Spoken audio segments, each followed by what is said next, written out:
ميثاقا لا يسمعون فيها لغوا ولا كذابا جزاء من ربك عطاء حسابا رب السماوات والأرض وما بينهما الرحمن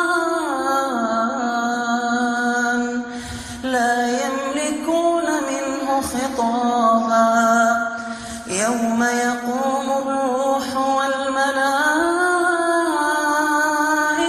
صفا لا يتكلمون إلا من أذن له الرحمن وقال صوابا ذلك اليوم الحق فمن شاء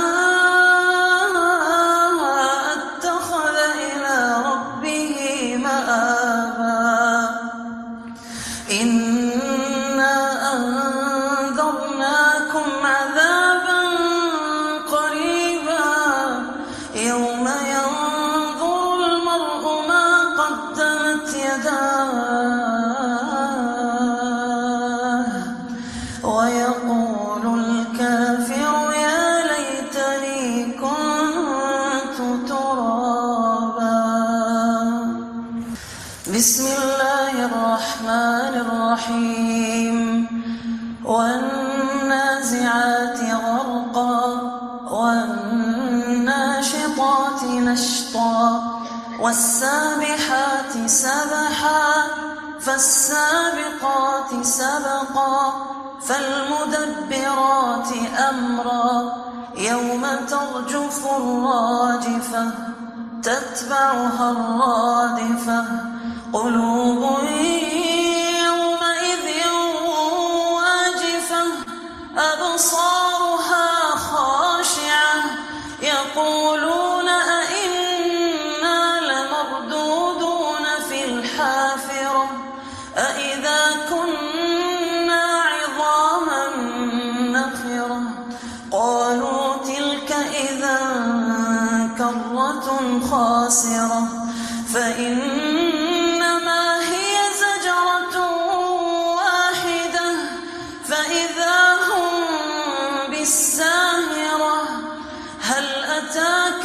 حديث موسى إذ ناداه ربه بالوادي المقدس طوى اذهب إلى فرعون إنه طغى فقل هل لك إلى أن تزكى وأهديك إلى ربك فتخشى فأراه الآية الكبرى فكذب وعصى ثم أدبر يسعى فحشر فنادى فقال أنا ربكم الأعلى فأخذه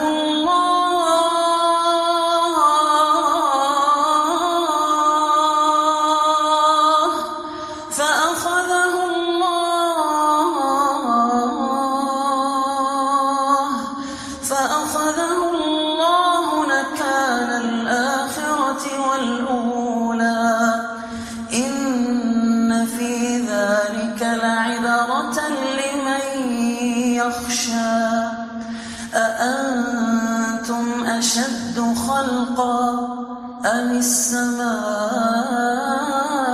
السماء بناها رفع سمكها فسواها وأغطش ليلها وأخرج ضحاها والأرض بعد ذلك دحاها أخرج منها ماءها ومرعاها والجبال أرساها متاعا لكم ولأنعامكم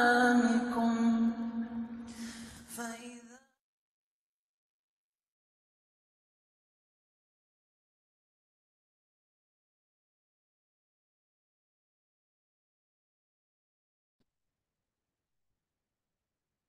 Assalamualaikum Ustaz. Ustaz Ainur. Assalamualaikum.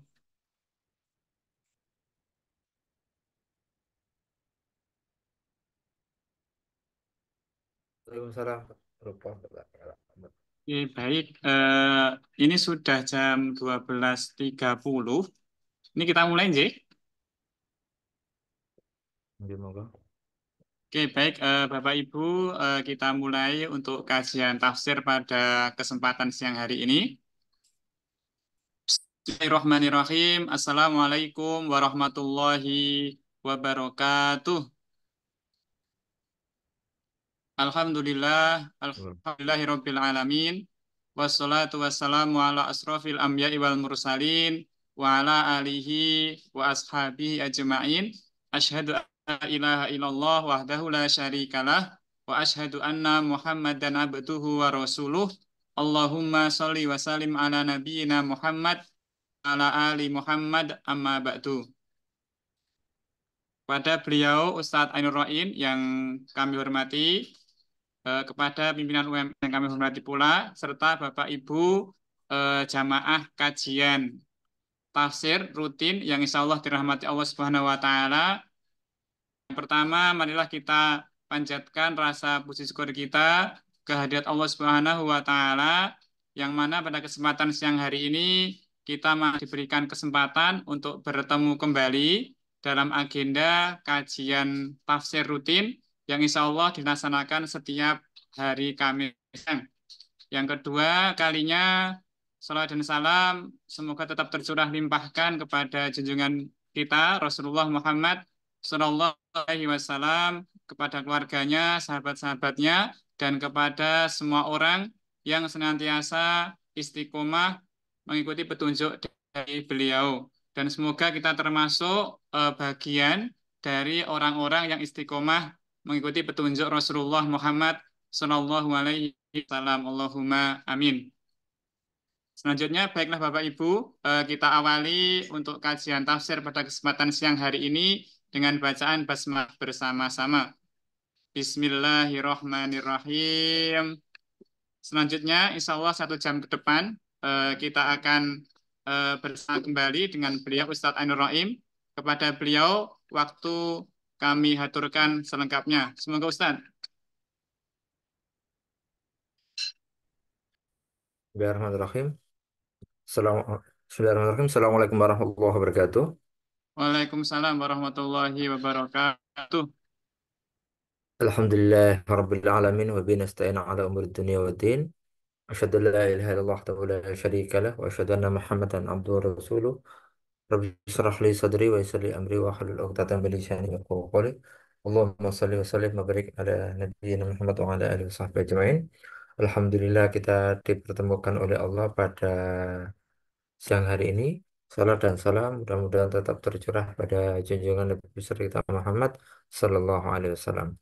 Bapak Ibu yang dirahmati oleh Allah, kita sekarang ke surat Al-Asr. Yang kami hormati segenap jajaran pimpinan PPH Universitas Muhammadiyah Surakarta, yang kami hormati Rektor UMS beserta segenap jajaran Wakil Rektor Universitas Muhammadiyah Surakarta, yang kami hormati Bapak Ibu semuanya, kawan-kawan seperjuangan, baik yang menjadi dosen maupun menjadi tendik atau di bagian yang lainnya di Universitas Muhammadiyah Surakarta. Saya share dulu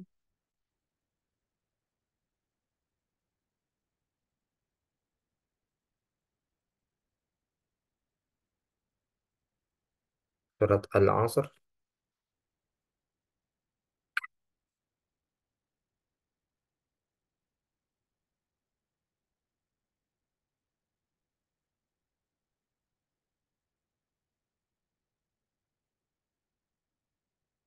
A'udzu billahi minasyaitonir rajim. Kita ngaji bersama-sama. Bismillahirrahmanirrahim. Bismillahirrahmanirrahim. Wal 'asr. Wal Di roknya disebutkan tapi tidak boleh disebutkan utuh. Wal asr nggak boleh. tapi roknya sedikit saja antara separuh sama seperempat atau sepertiga. Wal asr gitu. Al-Asr. والعصر Innal insana lafi khusr. Innal إن insana lafi الإنسان khusr. خسر Innal insana lafi khusr. Innal إن insana lafi الإنسان khusr. لفي خسر إلا الذين آمنوا وعملوا الصالحات وتواصوا بالحق وتواصوا بالصبر. Illalladzina إن amanu الذين wa amilus آمنوا وعملوا solihati wa tawasaw bil haqqi wa وتواصوا بالحق tawasaw bis sabr. وتواصوا بالصبر. Demi masa, sesungguhnya manusia benar-benar dalam kerugian, kecuali orang-orang beriman dan beramal soleh, serta saling menasihati dalam kebenaran dan kesabaran. Surat Makkiyah terdiri dari 3 ayat. Wal asr. Wa wal asr. Wa di sini artinya demi. Artinya sumpah. Gitu.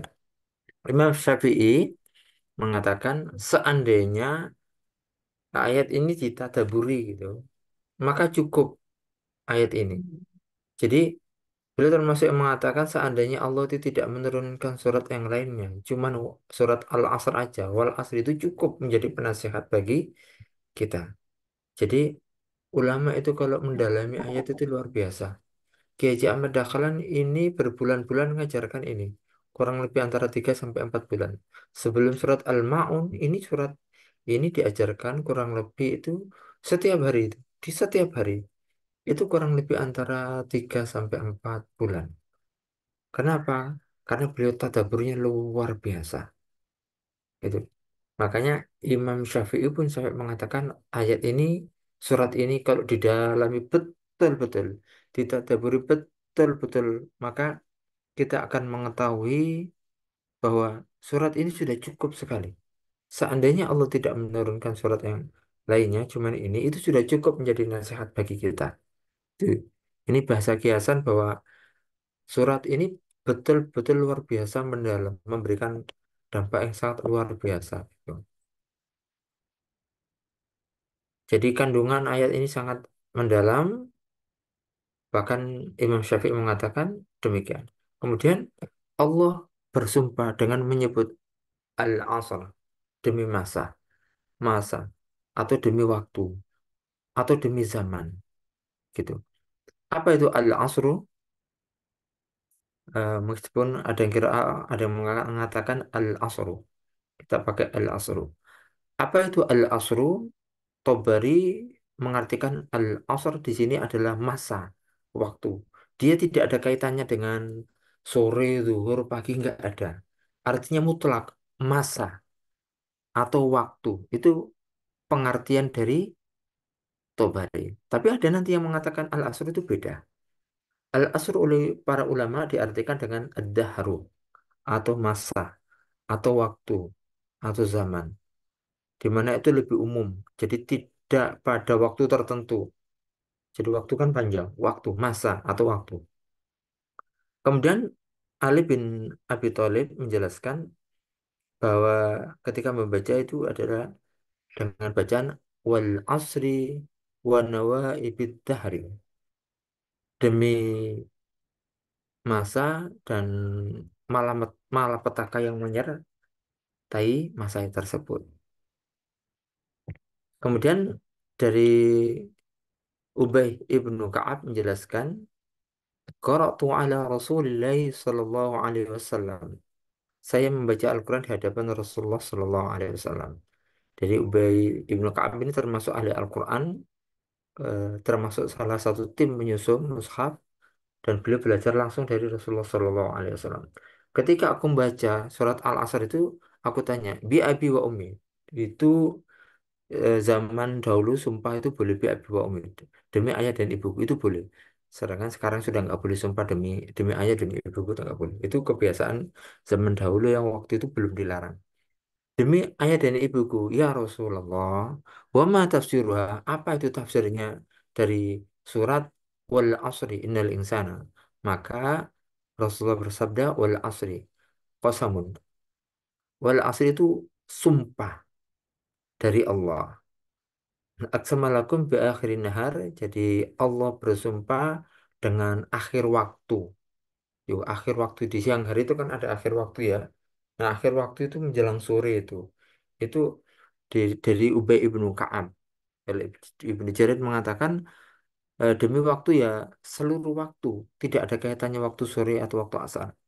Kemudian Hasan Al-Basri di sini dan Qatadah menjelaskan al-asr adalah sebagai waktu antara matahari condong zawal syamsi itu, matahari condong ke sore itu sampai matahari tenggelam. Maksudnya asar itu. Sedangkan Muqatil menjelaskan langsung al-asr itu waktu asar, ya waktu sholat asar itu. Nah, dari beberapa definisi tersebut, maka secara garis besar itu dibagi surat pembagian al-asr tadi, pengertian al-asr itu dibagi menjadi dua. Satu, ulama yang mengatakan al-asr wal asri demi masa, itu demi waktu. Waktu kapan? Waktu yang enggak terbatas. Dari zaman dahulu, zaman sekarang, nanti sampai hari akhir kiamat. Demi masa, demi waktu, demi zaman. Gitu. Itu tidak ada waktunya. Tidak ada definisi khusus. Kemudian ada ulama pendapat kedua yang mengatakan bahwa wal asri demi masa adalah waktu asar. Waktu asar yang kita pahami itu.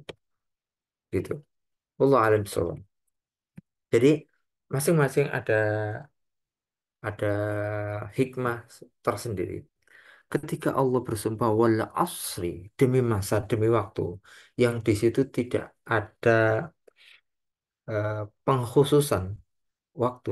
Artinya Allah ini pemilik waktu dari zaman dulu sampai zaman yang akan datang dan semuanya akan kembali kepada Allah gitu. Ketika itu dimaknakan kepada wal asri demi waktu asar, ini adalah waktu asar adalah waktunya umatnya Nabi Muhammad SAW menjelang ghurub syamsi, menjelang matahari tenggelam. Ini sering diibaratkan sebagai umatnya Nabi Muhammad SAW. Wal asri itu mengajari kita untuk memanfaatkan waktu dengan sebaik-baiknya. Makanya Imam Syafi'i mengatakan kalau tidak ada ayat yang lainnya, seandainya tidak ada surat yang lainnya dalam Al-Quran, surat ini sudah cukup gitu. Masa atau waktu yang sudah berlalu itu nggak akan pernah kembali gitu. Sedangkan ajal sudah semakin datang, sudah semakin dekat. Ajal itu akan semakin dekat datang untuk menghadang. Jadi Allah sudah mendatangkan alamat dan isyarat yang semakin dekat. Memutihnya rambut kita itu menandakan semakin dekatnya kita menghadap Allah. Semakin lemahnya kita, fisik kita semakin lemah, itu menandakan kita harus meninggalkan dunia ini. Isyarat dari Allah. Isyarat dari Allah agar kita menyambut akhirat yang abadi. Allah mendatangkan beberapa alamat, beberapa isyarat bahwa semakin dekat ajal kita. Kita nggak akan pernah tahu. Banyak orang tiba-tiba nggak ada apa-apa, tiba-tiba meninggal. Kita nggak akan pernah tahu. Jadi Bapak Ibu yang dirahmati oleh Allah, mari kita renungkan bahwa kita dikasih kesempatan oleh Allah hidup di dunia ini hanya sekali. Hanya sekali. Kita nggak akan pernah balik lagi. Kesempatan kita hidup di dunia ini hanya sekali. Setelah kematian kita, demi Allah, kita nggak akan pernah balik lagi, itu nggak akan pernah. Jangan sampai kita termakan cerita khurafat, cerita bid'ah, yang ketika orang meninggal kemudian balik lagi. Gitu. Cerita khurafat, cerita bid'ah itu akan membuat orang itu semakin jauh dari kebenaran. Akan itu akan membodohi orang itu. Maka kita tidak akan pernah kembali ke dunia. Jangankan itu. Ini hari Kamis, kemarin hari Rabu. Rabu itu yang tanggal kemarin. Hari kemarin nggak akan pernah ketemu lagi. Kita akan ketemu Rabu yang akan datang itu di bulan yang berbeda. di tanggal yang berbeda di tahun yang sama gitu, tapi tanggalnya berbeda. Jadi kita akan semakin dekat dengan Allah. Maka mari kita manfaatkan dengan sebaik mungkin. Ayo bersama-sama kita tengok sholat kita. Ini nasihat bagi saya khususnya. Ayo kita tengok sholat kita coba. Coba kita lihat. Barangkali kita tidak pernah sungguh-sungguh dalam sholat. Barangkali kita sholat itu masih ria. Barangkali ketika kita sholat itu masih nggak khusyuk. Atau jangan-jangan kita pernah tidak sholat. Na'udzubillah. Gitu. Kita tidak pernah sholat. Jangan-jangan sampai kayak gitu. Jangan sampai kita menjadi khaba wa khasirah. Orang yang rugi, orang yang bangkrut, orang yang hancur. Gara-gara nggak sholat. Gitu. Kita nggak sholat, nggak mau menghadap Allah. Pas nanti ketika di akhirat kita berhadapan dengan Allah itu bagaimana? Na'udzubillah. Maka sudah siapkah kita untuk tidur berdinding tanah, berkasur tanah, bantalnya dari tanah, semua dari tanah. Sudah siap nggak? Dan semua dari kita akan mengalami itu. Sudah siap nggak kita? Maka wal asri mengajarkan kepada kita untuk memanfaatkan waktu dengan sebaik-baiknya. Sini wa iyakum. Saya menasihati diri saya sendiri. Nggak ada orang yang selamat kecuali yang diselamatkan oleh Allah. Maka sudah siapkah kita ketika mungkar dan nangkir menanyai kita? Mari bersama memanfaatkan waktu dengan sebaik-baiknya. Yang paling jauh dari hidup kita adalah waktu yang terlewat. Karena kita tidak akan pernah kembali pada masa itu. Kita nggak akan pernah kembali pada waktu itu. Yang paling dekat adalah esok. Karena esok itu pasti akan datang. Esok akan pasti akan datang. Dan yang paling pasti adalah ajal. Karena ajal akan menjemput kita. Nggak akan ada orang yang kemudian luput dari ajal. Nggak akan ada. Sepandai apapun, segagah apapun, seberkuasa apapun itu, semua orang akan bertemu dengan ajal. Maka surat Al-Asr wal Asri.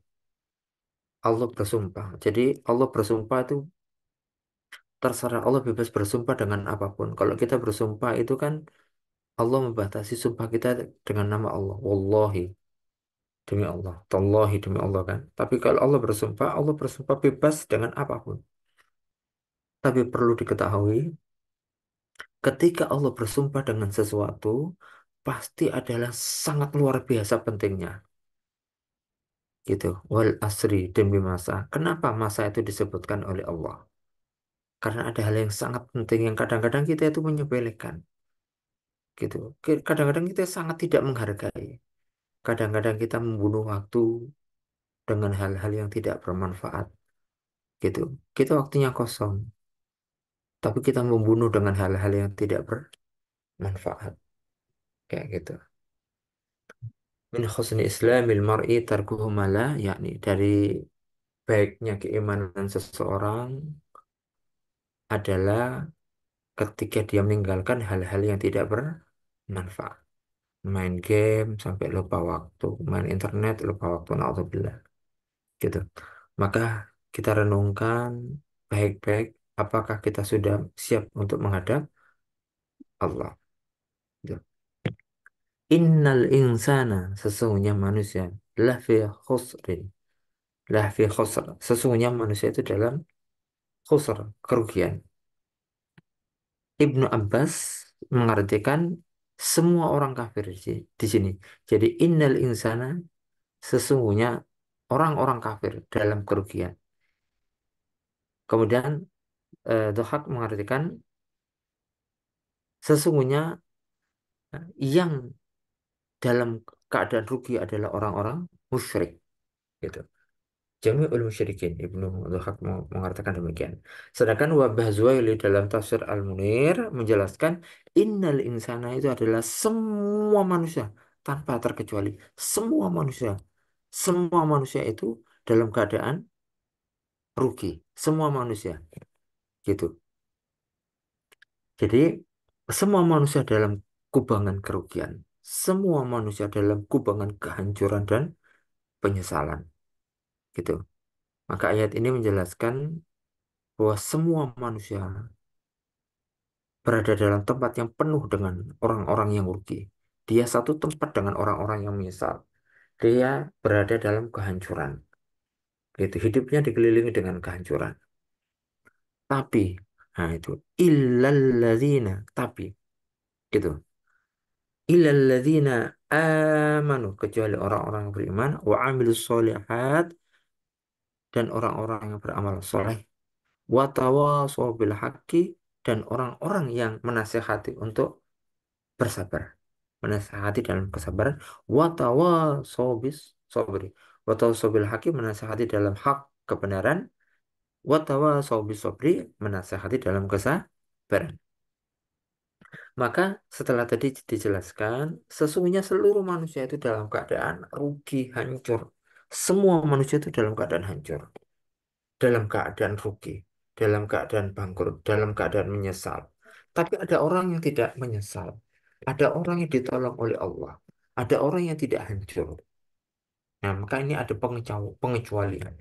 Di sini yang diselamatkan oleh Allah dari kehancuran. Ada orang yang tidak menyesal karena hidupnya bermanfaat.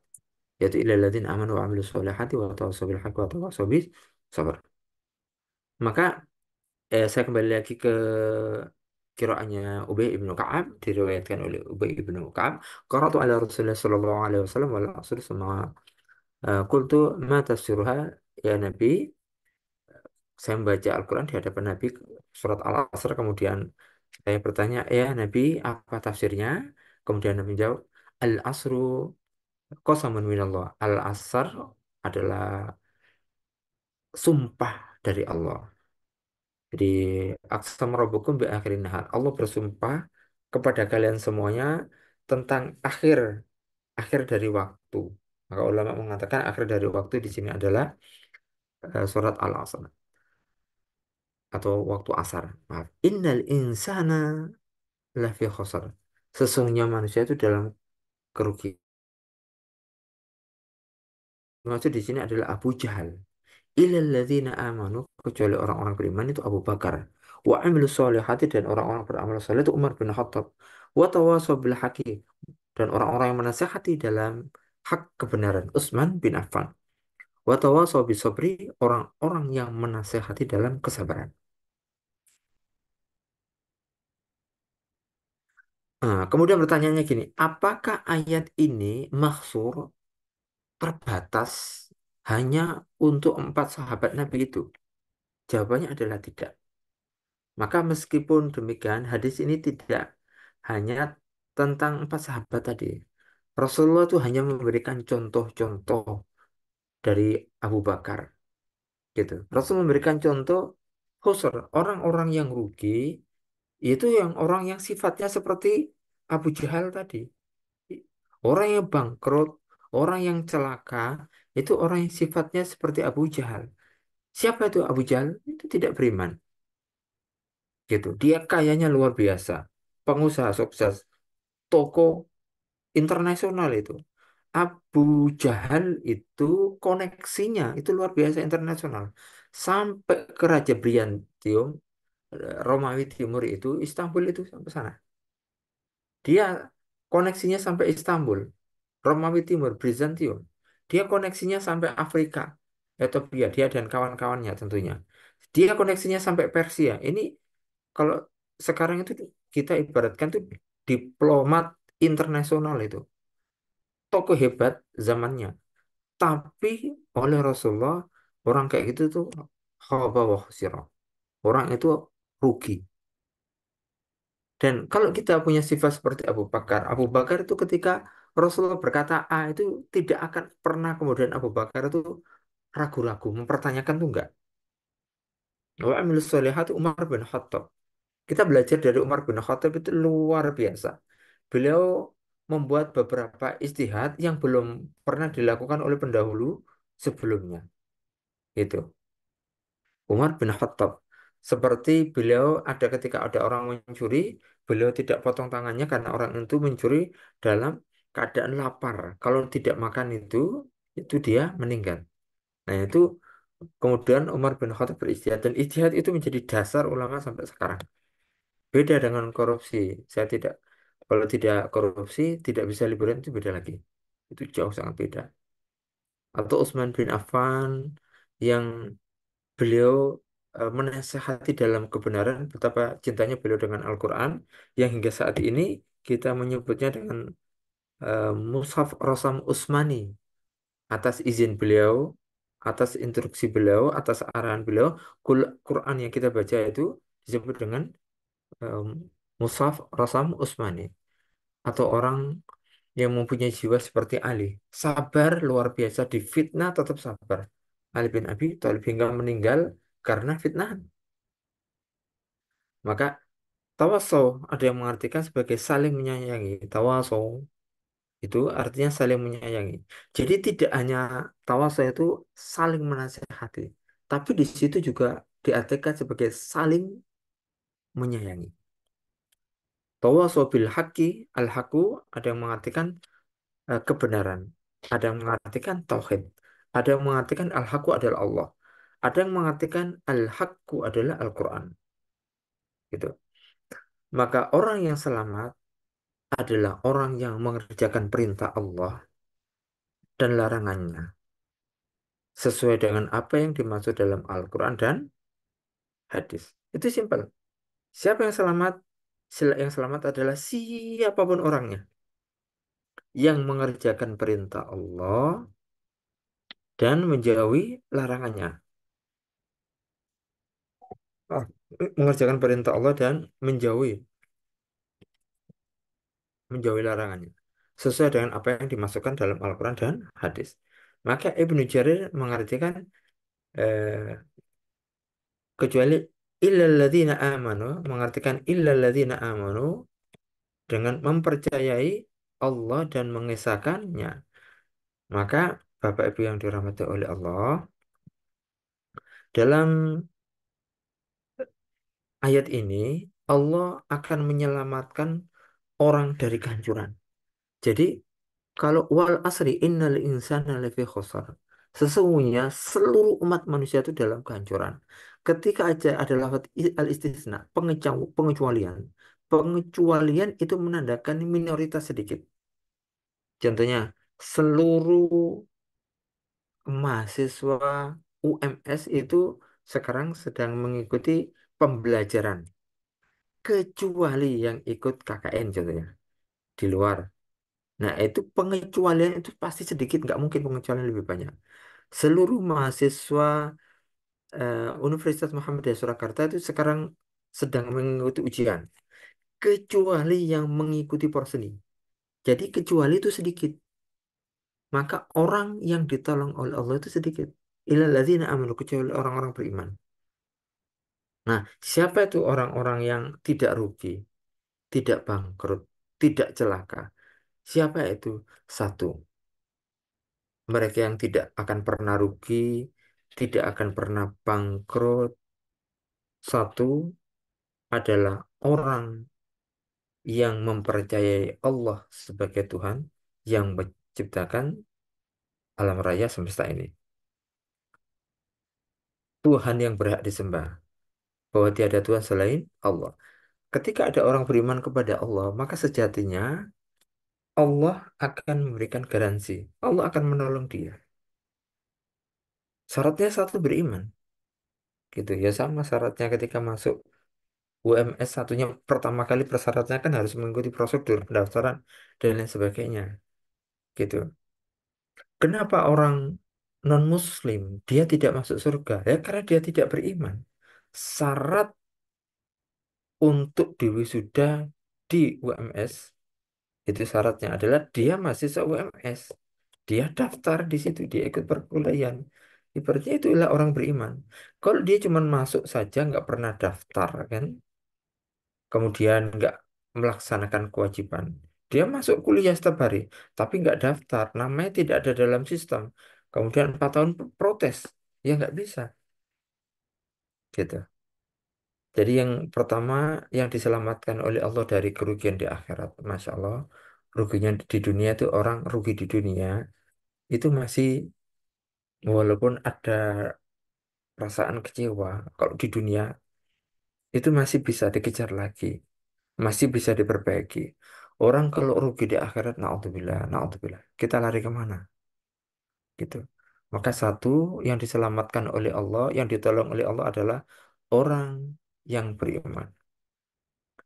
Yang kedua, yang ditolong oleh Allah adalah amal soleh. Orang yang beramal soleh. Amal itu apa?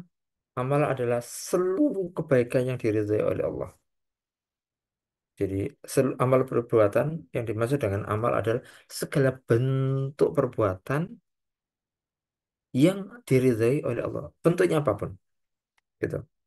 Jadi amal soleh yang utama adalah amal yang diperintahkan oleh Allah untuk dilakukan yang wajib. Amal soleh yang paling utama adalah yang wajib. Sholat, puasa, zakat itu yang wajib. Gitu.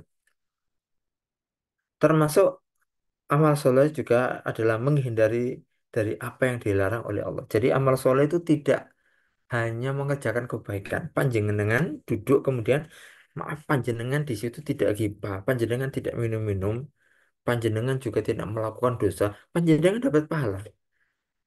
Jadi, yang namanya zanbun, yang namanya haram itu kan yusabu ala tarkihi wa yu'aqabu ala fi'lihi kan. Yang namanya perbuatan haram itu orang kalau meninggalkan itu dapat pahala. Jadi posisi orang dia tidak apa-apain, gitu kan? Dia cuma tidur, mungkin cuma duduk aja, nggak ada kerjaan, tapi dia tidak bermaksiat. Maka ketika itu dia dapat pahala juga, pahala karena meninggalkan yang haram, kayak gitu. Nah, amal soleh itu ada dua, satu amal qasir sama amal mutaaddi. Ada dua, amal qasir dan mutaaddi. Amal qasir pendek, disebut qasir itu pendek. Apa itu amal qasir? Amal qasir adalah amal soleh yang kemanfaatannya itu pendek, hanya untuk dirinya sendiri, itu amal qasir. Seperti puasa. Orang puasa kan pahalanya untuk dirinya sendiri. Iktikaf itu kan pahalanya untuk dirinya sendiri, gitu. Nah, pelaku ibadah qasiro ini, ibadah qasiro ini mendapatkan pahala, tapi pahala untuk dirinya sendiri, gitu. Nah, apabila meninggal, ya sudah dia tidak bisa berbuat lagi. Kalau meninggal kan sudah tidak bisa dia sholat, tidak tidak bisa lagi dia itikaf. Maka qasir pendek disebut. Beda dengan amal mutaaddi. Apa itu amal mutaaddi? Yaitu amal perbuatan yang manfaatnya itu untuk orang lain. Tidak peduli apakah itu kemanfaatannya untuk dunia atau untuk akhirat. Jadi orang beribadah, yang beramal, yang amalnya itu untuk kemanfaatannya itu bisa dirasakan oleh orang lain. Apakah itu ukhrawi atau duniawi. Ukhrawi seperti ngajar. Jadi kita ngajar pelajaran apapun. Kita ngajar pelajaran apapun selama kita itu dalam artian mengajarkan yang baik ya. Ketika kita mengajarkan yang baik, maka sejatinya kita sudah beribadah dengan ibadah mutaaddi. Akan mengalir terus, gitu. Sama dengan yang tadi, gitu. Panjenengan melayani pendidikan, kemudian apapun bentuknya itu. Kemudian di situ pendidikan berlangsung karena bantuan panjenengan. Maka panjenengan melakukan yang namanya mutaaddi. Mutaaddi itu nanti akan terus-menerus mengalir. Meskipun panjenengan sudah meninggal, itu akan mengalir. Panjenengan mengajarkan, contohnya teknik lah, teknik membangun rumah. Kemudian panjenengan menyampaikan dengan baik, gitu kan? Dengan kemampuan yang panjenengan peroleh, kemudian panjenengan menyampaikan dengan baik. Kemudian itu diterapkan dan panjenengan murid panjenengan itu membangun rumah hingga rumahnya itu tahan gempa contohnya. Maka panjenengan dapat pahala meskipun panjenengan sudah meninggal. Jadi jangan dikira amal mutaaddi itu hanya mengajarkan tata cara sholat, tata cara puasa, enggak gitu. Panjenengan jurusan apapun itu selama itu panjenengan ikhlas karena Allah, kemudian panjenengan mengajarkannya dengan kebaikan, itu luar biasa gitu. Panjenengan mungkin jurusan IT, kemudian ngajari murid cara membuat itu IT lah, kemudian buat program yang sesuai dengan syariat Islam, itu panjenengan meninggal dapat pahala terus menerus. Itu muta'addi. Maka mengajar itu adalah salah satu profesi dia yang kategori amalnya itu muta'addi, terus mengalur, terus mengalir. Dia akan apa itu namanya? eh, Panjenengan punya murid, kemudian akan muridnya mengajarkan ke muridnya, muridnya akan mengajarkan ke muridnya kayak gitu. Jadi manfaatnya seperti itu. Maka manfaat muta'addi itu baik manfaat dunia maupun ukhrawi itu tetap muta'addi. Panjenengan atau kita lah membuat, contohnya kerja bakti membuat jembatan. Ya, itu kan dunia kan ya. Jalan, itu kan dunia. Menolong orang kesusahan itu kan dunia. Itu muta'addi. Karena kemanfaatannya untuk kita dan untuk orang lain. Maka man da'a ila hudan kana lahu minal ajri mislu ujuri man tabi'ahu la yanqusu dzalika min ujurihim syai'a. Maka barang siapa memberi petunjuk, mengajarkan sesuatu, mengajarkan kebaikan, maka ia akan mendapatkan pahala seperti pahala orang yang mengikuti jejak kita, gitu. Tanpa mengurangi sedikit pun pahala kita, gitu kan ya. Kita punya murid, kita ajari, mungkin dokter ngajari murid untuk jadi dokter. Kemudian muridnya tadi mempraktekkan. Dengan praktekan itu dia menyelamatkan nyawa dengan izin Allah tentunya semuanya. Murid itu dapat pahala dan gurunya yang mengajari itu dapat pahala juga. Ini mutaaddi. Maka kita tuh perlu hmm, untuk melihat kemanfaatan dari ini, gitu. Kita perlu melihat kemanfaatan dari ini, gitu. Karena ada juga beberapa di Indonesia itu peluang-peluang ibadah mutaaddi yang mungkin di dunia tidak dihargai. Contohnya takmir masjid. Takmir masjid itu kan nggak dihargai di Indonesia. Kalau salah dikritik, kalau benar itu dianggap hal yang lumrah, itu kan takmir masjid. Tapi takmir masjid itu mutaaddi, gitu. Mutaaddi dia, gitu. Jadi dia merapikan masjid, ikut membangun masjid, meramaikan masjid, menyelenggarakan pendidikan. Tadi mungkin nggak digaji dia. Mungkin juga kita ketika mungkin kita didik guru murid kita, mahasiswa kita ada yang melakukan kesalahan, kita luruskan dengan baik-baik, itu mutaati juga kayak gitu. Karena tugas memperbaiki itu bukan hanya eh, tugasnya para dosen AIK, tapi semuanya. Kita mempunyai tugas untuk memperbaiki akhlak mahasiswa kita, semua dari kita. Maka keutamaan saya menyebutkan di sini mutaaddi itu punya kelebihan dibandingkan dengan qasir. Tapi di sini saya jelaskan keutamaan di sini hanya dari jenis saja ya. Bukan berarti pasti mutaaddi mutlak lebih bagus. Enggak, ini enggak mutlak. Kayak itu. Saya katakan bukan berarti yang namanya mutaaddi itu lebih baik tidak gitu. Karena bagaimanapun ibadah itu ada juga ibadah yang qasir itu lebih baik daripada mutaaddi. Maka Ibnu Qayyim al-Jauziyah menjelaskan inna afdhalil ibadatil yakni al-amalu ala mardati rabbi aw mardatillah. Sesungguhnya ibadah yang paling afdol, paling bagus adalah ibadah yang dilakukan dengan mengharap ridha Allah Subhanahu wa taala. Itu yang paling bagus. Apakah itu bentuknya mutaaddi yang membawa kebermanfaat bagi orang lain maupun ibadah itu yang manfaatnya hanya untuk kita kayak gitu. Jadi saya lebih senang ini bagus ini. Jadi mutaaddi dan qasir tadi pembagian pada sasaran objeknya. Tapi kalau secara keseluruhan Allah tuh menyukai seluruh ibadah dan ibadah yang paling baik adalah ibadah yang paling diridhai oleh Allah berdasarkan apa yang diajarkan oleh Allah dan Rasulnya. Pak Ustaz, materinya nggak bisa dilihat itu? Nggak bisa dilihat.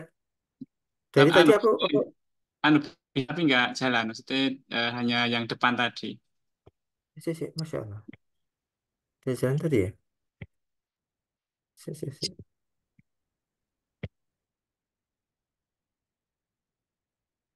Oke, nggih, sampun Ustaz, nggih. Oke. Jadi Seperti tadi yang dikemukakan oleh Ibnu Qayyim bahwa ibadah yang paling bagus adalah ibadah yang paling diridhai oleh Allah. Fi kulli waqtin bima huwa muqtadu dzalikal waqti wa wadhifatihi. Jadi ibadah yang paling bagus adalah yang paling diridhai oleh Allah dalam setiap waktu dengan memandang pada waktu dan tugasnya masing-masing. Ibadah itu kan ada waktunya masing-masing kan. Haji itu bagus, tapi kalau haji dilaksanakan bukan pada waktunya juga nggak boleh. Sholat subuh itu wajib, tapi ketika dilaksanakan jam 9 pagi itu juga nggak bagus. Nggak ada waktunya. Dengan tugas dan kewenangan masing-masing. Jadi eh, panjenengan yang tugasnya contohnya guru matematika itu termasuk ibadah panjenengan juga. Jadi yang dimaksud dengan amal soleh itu bukan cuma mengajarkan Al-Quran. Panjenengan mengajarkan dengan keahlian panjenengan itu termasuk bagian daripada amal soleh. Tendik mengerjakan sesuai dengan tugasnya itu adalah amal soleh. Petugas kebersihan dia mengerjakan sesuai dengan tugas dia itu termasuk amal soleh gitu. Jadi amal soleh itu sesuai dengan wadifahnya, tugasnya dia apa, kewenangan dia apa, kayak gitu. Nggak bisa kemudian diukur. Amal soleh itu harus kemudian harus seperti ini, harus hafal Al-Quran semuanya, harus ini. Enggak juga. Jadi amal soleh itu sesuai dengan wadifah, wewenang antum. Panjenengan jadi RT, panjenengan melaksanakan itu dengan baik, lah itu ibadah panjenengan. Panjenengan jadi dalam kepemimpinan Muhammadiyah, jadi termasuk pimpinan Muhammadiyah bidang apa, panjenengan melaksanakan itu dengan baik, maka itu amal soleh. Kemudian saling menasihati dalam kebenaran. Jadi nasihat yang dimaksud di sini adalah nasihat untuk selalu ingat Allah. Nasihat untuk mentaati perintah Allah dan menjauhi larangannya. Maka nasihat hendaklah disampaikan dengan penuh kasih sayang tanpa merendahkan apalagi menghina. Itu nasihat. Nasihat itu tidak merendahkan. Maka banyak orang yang tidak menerima nasihat karena nasihat disampaikan dengan penuh kesombongan, penghinaan. Yang keempat, saling menasihati dalam kesabaran. Yang diselamatkan oleh Allah selanjutnya adalah orang yang menasihati dalam kesabaran. Contohnya mengajak anak untuk sholat. Wa'mur ahlaka bis sholat itu kan kemudian ada kata wastobir. Suruhlah keluarga kalian, anak-anak kalian, istri kalian, keluarga kalian untuk sholat. Kemudian bersabarlah. Bersabarlah itu maksudnya apa ya? Kita terus menerus ngajak sholat gitu. Enggak dihiraukan tetap. Wastobir, perintah Allah, sabarlah. Gitu. Maka yang namanya kebenaran itu membutuhkan kesabaran. Ini saya luruskan bahwa yang namanya sabar itu bukan pasrah, menerima apa adanya, enggak. Sabar itu adalah tetap berbuat baik dalam kondisi apapun. Sabar itu begitu. Sabar dalam peperangan itu bukan berarti pasrah, enggak. Ini harus kita luruskan. Pemahaman orang sabar itu pasrah, sabar wae, enggak. Sabar itu kita mati-matian berjuang dalam kebenaran. Sabar kita bertahan betul-betul dalam kebenaran. Itu artinya sabar. Sabar itu enggak itu artinya enggak pasrah, bukan. Itu kesalahan kalau arti sabar. Makanya orang yang sabar itu orang yang kuat karena dia tidak akan pernah bergerak mundur sedikit pun, itu orang sabar. Dia kekeh dengan kebenaran. Itu sabar. Maka eh, agama adalah nasihat. Surat ini mengajarkan kepada kita bahwa agama adalah nasihat. Anna Nabi Sallallahu Alaihi Wasallam qala ad-dinu nasihat. Agama itu nasihat. Kemudian kami bertanya, untuk siapa ya? Ya Nabi, kemudian qala lillahi wa li kitabihi wa li rasulihi wa li immatil muslimin wa ahmah. Untuk Allah, untuk malaikat, untuk kitab suci, untuk pemimpin-pemimpin pembesar orang Islam dan untuk orang Islam dan semuanya. Nasihat untuk Allah itu bukan berarti Allah butuh nasihat, tidak. Salah. Jadi nasihat untuk Allah berarti Allah butuh nasihat, tidak. Allah itu maha sempurna. Gitu. Allah maha sempurna. Jadi yang dimaksud untuk Allah itu artinya apa? Allah akan memberikan pasti kebaikan kepada umat manusia. Kayak gitu. Kemudian Al-Khattabi menjelaskan bahwa nasihat adalah ungkapan yang berkeinginan agar si maf'ul tadi, si objek yang dinasihati itu bisa menjadi lebih baik. Jadi ada titik poin, inti dari nasihat adalah agar orang yang dinasihati itu bisa menjadi lebih baik. Maka semua manusia itu memerlukan nasihat dan bimbingan. Semuanya. Gitu. Karena manusia itu makhluk yang nisyan, lupa, mudah berbuat dosa.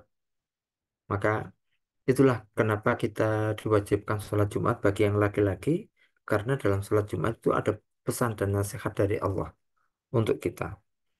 Nasihat itu berbeda dengan ejekan, menjelek-jelekkan, beda. Ciri dari nasihat adalah disampaikan dengan lembut, dengan kasih sayang, tidak dengan kebencian dan dendam. Itu nasihat tidak disampaikan dengan dendam dan tidak disampaikan dengan kemarahan. Jadi Fudail bin Iyad ini luar biasa, pembesar dari tabi'in yang dulu pernah adalah seorang perampok ini. Al-mu'minu yasru wa yansahu, wal fajiru yahtaku wa yu'ayyiru. Jadi orang mukmin itu menutupi aib saudaranya. Orang mukmin itu sifatnya adalah menutupi aib saudaranya dan menasehatinya. Nutupi orang mukmin itu. Aib saudaranya ditutup-tutupi. Sedangkan orang yang fajir pelaku dosa itu dibuka, dijelek-jelekkan. Kesempatan ketika ada orang lain berbuat dosa itu fajir. Maka Imam Syafi'i mengatakan, jangan salahkan aku ketika aku menolak nasihat kamu. Jika nasihat kamu itu kamu sampaikan di hadapan umum, di hadapan orang banyak. Karena sejatinya tujuanmu bukan menasihatiku, tetapi menghinaku di hadapan orang. Maka beberapa akhlak dalam menasihati dimulai dengan niat tulus ikhlas. Niatnya adalah merubah orang yang dinasihati. Semua orang pernah berbuat salah. Yang kedua, hendaklah disampaikan secara langsung dan bukan disampaikan di tempat yang ramai. Itu nasihat disampaikan secara langsung. Dulu Muhammadiyah itu punya kebiasaan, jadi ketika bertemu dengan Presiden Soekarno atau Soeharto itu pimpinan dulu yang pernah saya baca itu beberapa di antaranya adalah Ki Bagus Hadikusumo itu membawa secari kertas itu bukan berisi permintaan untuk menjadi menteri atau apa atau permintaan apa, itu adalah nasihat. Jadi Muhammadiyah punya tradisi yaitu menasihati pemimpin itu dengan membawa kertas ketika salaman itu dikasihkan. Jadi tidak perlu mengumbar. Kayak gitu. Saya berharap mudah-mudahan tradisi selama ratusan tahun ini tetap terjaga. Jadi itu cara kita menasihati pemimpin, datang ke mereka, kemudian disampaikan face to face, bukan di tempat umum di media massa, kemudian menghujat. Jadi ulama itu beda pendapat itu di majelis ilmu, tempat yang ilmiah, buka buku, buka artikel, itu ulama. Ulama kalau sudah beda pendapat kemudian saling menghujat di media massa di tempat umum itu korbannya tuh orang awam, orang bodoh. Gitu kayak gitu. Makanya kalau menasehati yang namanya orang itu pasti ada kesalahan wajar itu. Nabi yang nggak akan pernah salah itu. Maka hindarilah menyampaikan keburukan orang yang dinasehati kepada masyarakat umum. Karena sifat orang Islam itu menjaga aib. Yang keempat, hendaklah disampaikan dengan penuh kasih sayang. Kemudian hindari kata-kata yang merendahkan, menyinggung, memojokkan, menghina. Seperti itu. Bapak Ibu yang dirahmati oleh Allah, kerusakan nasihat. Jadi agama itu berisi tentang nasihat.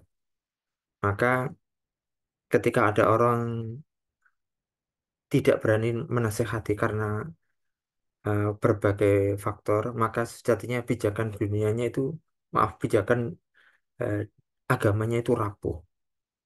Beberapa hal yang merusak dalam nasihat adalah satu, ulama yang tidak berani menasehati pemimpin yang salah. Faktornya banyak, ketakutan di dunia, ketakutan dibunuh, ketakutan ini, enggak. Takut kehilangan jabatan dan lain sebagainya. Maksudnya ketakutan dunia lah ibaratnya. Maka ketika ulama tidak berani menasehati pemimpin, maka tunggu waktu kehancurannya. Menasehati berbeda dengan merendahkan. Ini kadang-kadang kita memahami menasihati pemimpin itu harus harus merendahkan. Tidak, tidak selamanya menasihati pemimpin itu dengan merendahkan. Kayak gitu kita sampaikan, gitu. Kalau ada pertanyaan, kita sudah menyampaikan, tapi dia tidak berubah, itu sudah bukan kewajiban kita. Kewajiban kita adalah beli, tablik kewajiban kita. Kewajiban kita adalah menyampaikan. Adapun dia tidak berubah, itu adalah hidayah. Kayak gitu. Kemudian nasihat tidak diberikan karena tidak enak, sungkan, dan lain sebagainya. Ada faktor dunia, gitu kan? Karena mungkin sudah menerima fasilitas, itulah makanya ulama itu harus menjaga diri. Jadi tidak terlalu dekat dan tidak terlalu jauh juga. Kalau terlalu jauh, jauh nanti tidak ada yang menasihati. Tidak menjadi terlalu dekat sehingga menjadi seorang penjilat. Kayak gitu. Ulama itu bukan penjilat juga. Tidak boleh terlalu dekat sehingga dia menjadi seorang penjilat dan tidak menjadi seorang yang jauh. Sehingga yang namanya amir pemimpin itu tersesat karena nggak ada yang memberikan nasihat dan masukan. Yang ketiga adalah cinta dunia, hubbud dunia itu. Karahiyatul maut, hubbud dunia, cinta dunia dan kefanatikan itu yang merusak nasihat.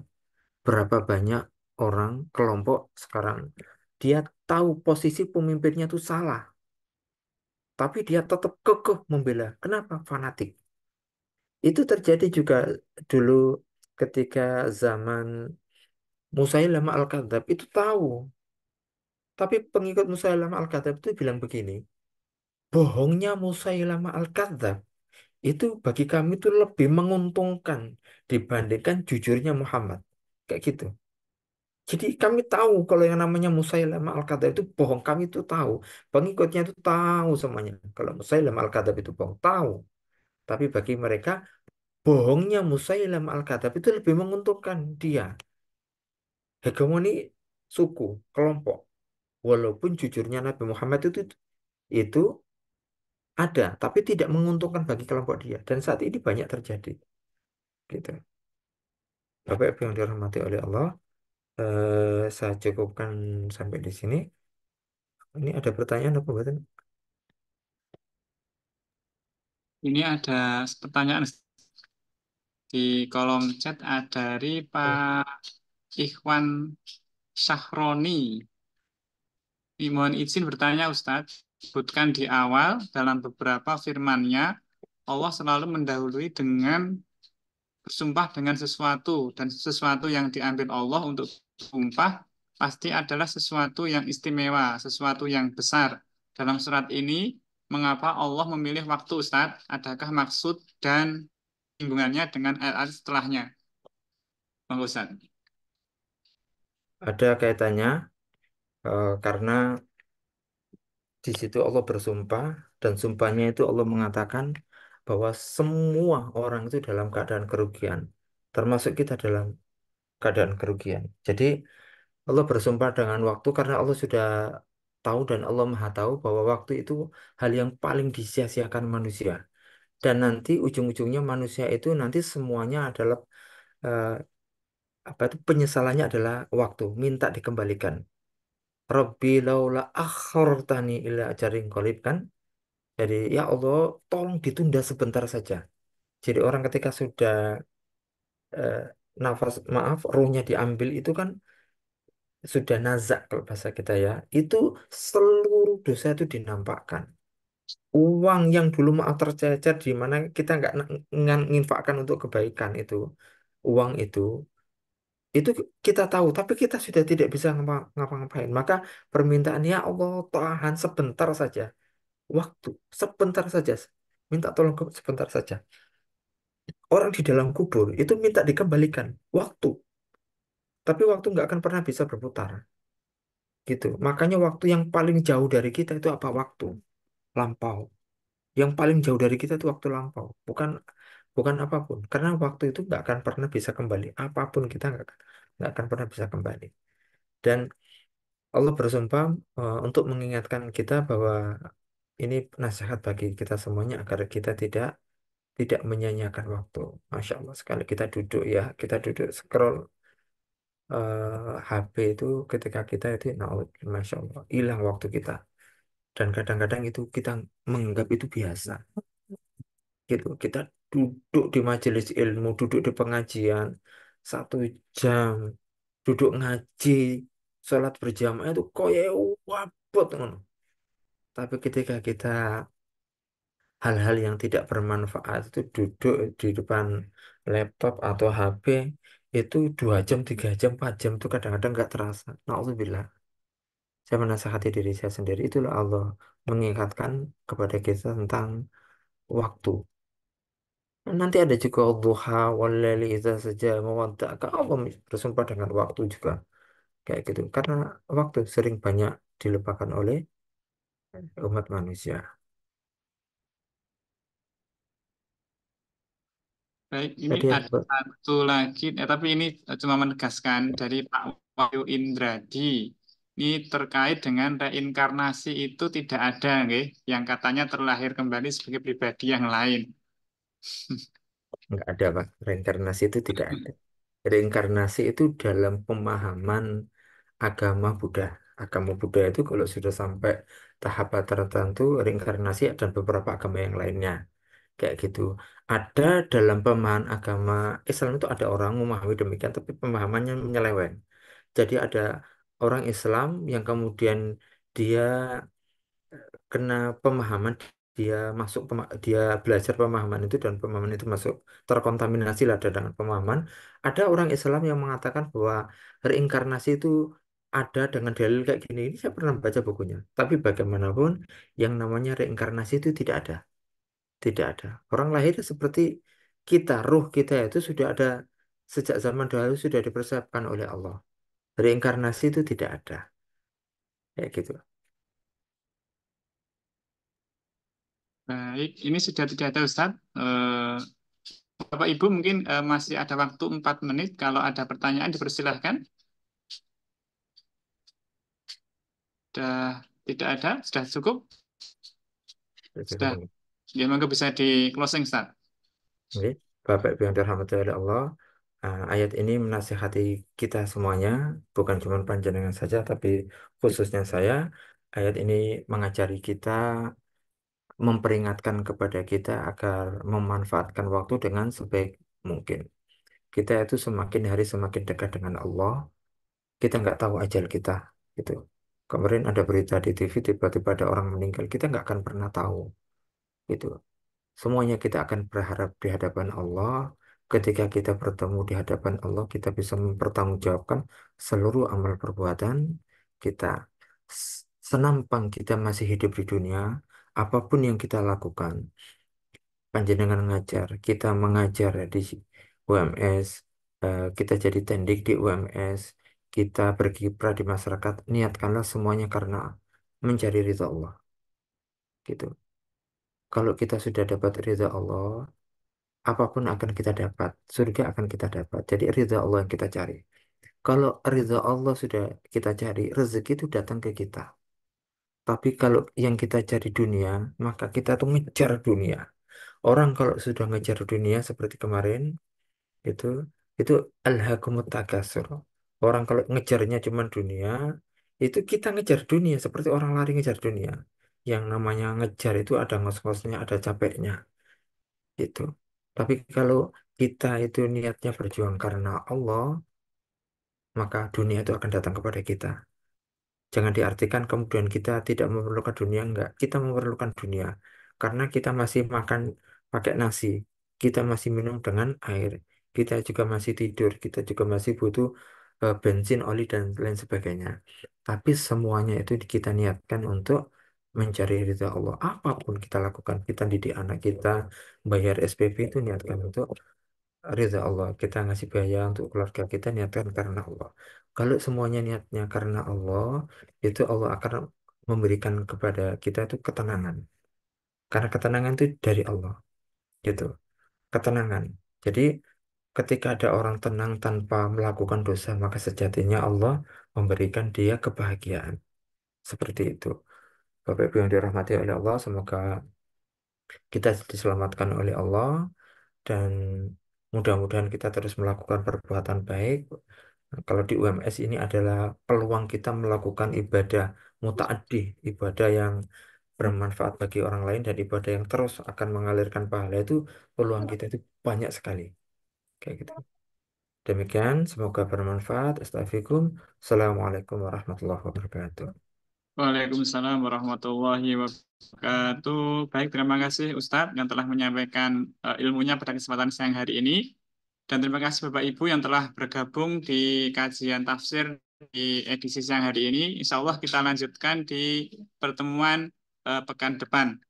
Kita akhiri dengan bacaan Alhamdulillah bersama-sama. Alhamdulillahirabbil alamin. Terima kasih. Assalamualaikum warahmatullahi wabarakatuh.